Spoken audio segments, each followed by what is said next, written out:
More straightforward to deal with clients when you have a flat rate, because you're just like, this is how much I charge. If you don't like it, there is another designer that can afford your budget or that can work with you. What's up, guys? Welcome back to my channel. Today this video is going to be one in which I talk about a topic that you guys seem to be very interested in. I'm going to be sharing on how I custom price my garments, especially when it's a bespoke service.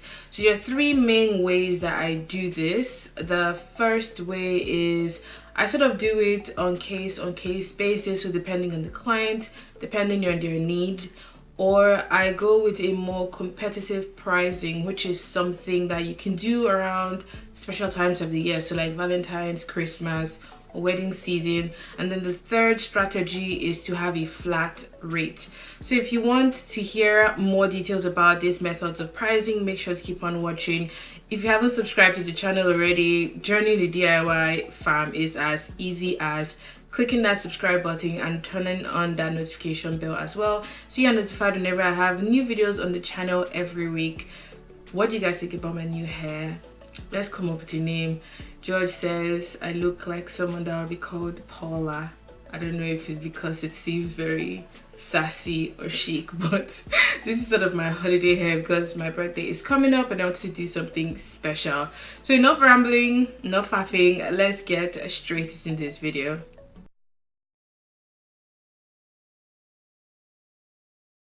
So method one for pricing, which is case on case or bespoke or custom pricing, is something that varies depending on the client or depending on the need or depending on sort of the style of the garment you're making for them. So the first thing you need to do with this is you need to decide on an hourly rate. If you're in Nigeria, you can decide to have 1,000 naira as your hourly rate, 5,000 naira, 10,000, depending on what type of designer you are. You could decide to be a ready-to-wear designer, more couture or bridal, whatever market level you want to sit at.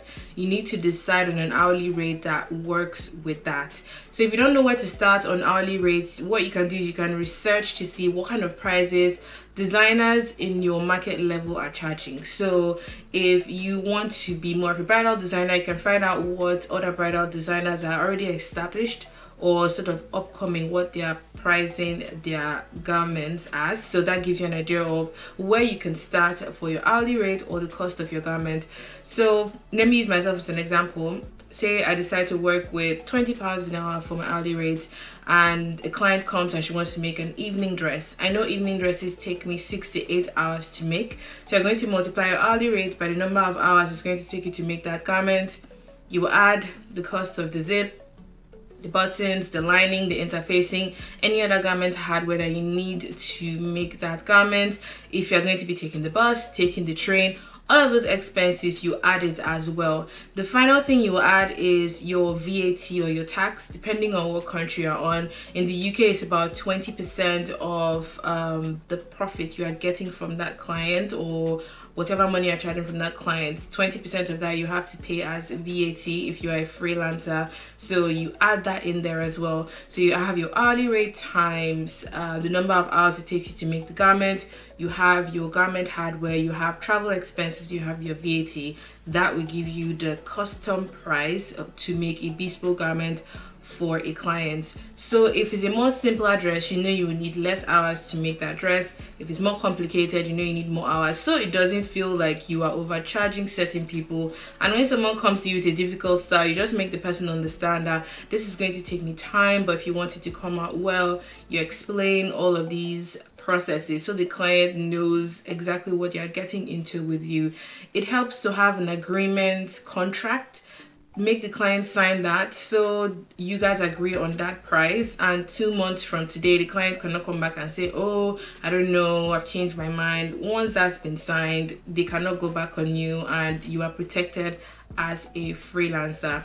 So that's sort of pricing number one. I will try and write in the description more details, so if I didn't mention anything in the video, you can go to the description box and read up whatever I write up there for each pricing strategy. So strategy number two is to have a more competitive or seasonal pricing. So this is something you can do around special times of the year like Christmas or Valentine's or wedding season, or around your birthday, so it can be a more discounted or affordable flat rates that you can give on offer to your clients. So for example, if you know a dress takes you costs you about £200 to make, you can put up a more competitive pricing, saying, oh, from this time to this time you can get a dress made for maybe half of the price, and that will get you lots of new clients, that will get you lots of awareness as a brand.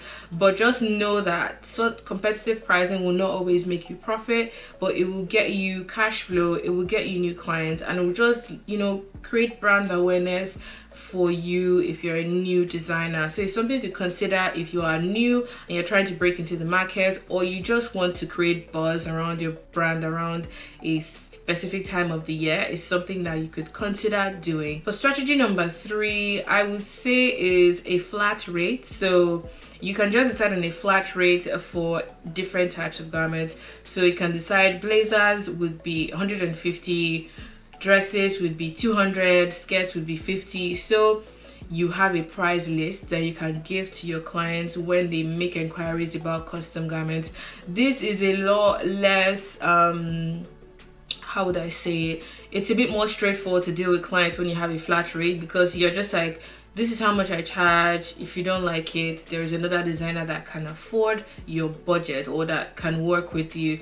So it depends on what level you are, what kind of designer you are, and what market level you are sitting on. These 3 different prices go with different market levels. So you can decide, you may be a ready-to-wear designer, so you can decide to make your prices more affordable. You may be a more contemporary or luxury high-end designer, so you know your prices have to match the finishing of the garments that you're making for your clients.